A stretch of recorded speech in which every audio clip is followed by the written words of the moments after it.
கொக்கரக்கோ கொக்கரக்கோன்னு பொருள் கொக்கு அரு கோன், கொக்கு அரு கோன், கொக்கு அரக்கோன், கொக்கு அரக்கோன், கொக்கு அரக்கோன், கொக்கு அரக்கோன்னா கொக்கரக்கோ கொக்கரக்கோன்னு வந்துடும். கொக்குன்னா மாமரம்னு பேரு. மாமரத்துக்கு இன்னொரு பேர் என்ன? கொக்கு. தமிழ்ல மாமரத்துக்கு கொக்குன்னு கூட இலக்கியங்கள்ல சொல்றாங்க. அப்ப மாமரத்தை அறுத்தவன் முருகப்பெருமான். கோன்னா தலைவன் இல்லையா, கோன்னா அரசன் இல்லையா. அப்ப மாமரமாகிய சூரனை சங்கரித்தவன்.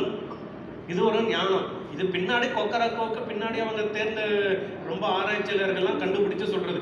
ஆனா அது ஞானத்தின் வெளிப்பாடு. ஏன்னா விடியறத முன்கூட்டியே சொல்லி இந்த உலகத்தை ஞானத்திற்கு கொண்டு வருது. இது வரைக்கும் இந்த ஞானம் விடியறதுன்னு சொல்றோம் பார்த்தீங்களா, இதெல்லாம் இருள்.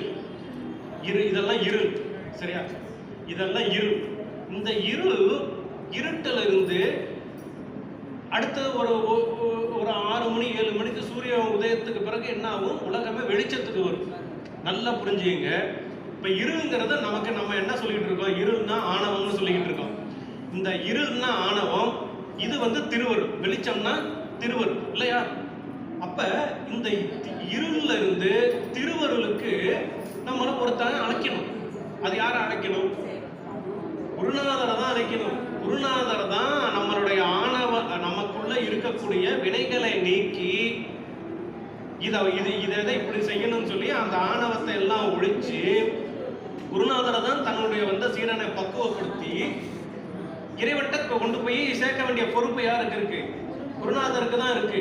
அப்ப இந்த ஆணவ இருள்ல இருந்து குருநாதர் எப்படி நம்மளை கொண்டு போய் வெளிச்சத்துல சேர்க்கிறாரோ, வெளிச்சம் திருவடியில எப்படி நம்மளை திருவருள் கொண்டு போய் சேர்க்கிறாரோ, ஆணவம் இந்த முழுக்க நைட்டு ஃபுல்லா இருக்கக்கூடிய அந்த இருட்டில் இருந்து ஒரு குரு மாதிரி இருந்து சேவல் என்ன பண்ணுது?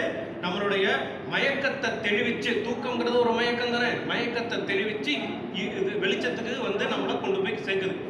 அதனாலதான் ஞானமாக இருக்கக்கூடிய அந்த சேவலை முருகப்பெருமான் தேர்ந்தெடுத்து வச்சிருக்கான். சொல்ல புரியுதுங்களா?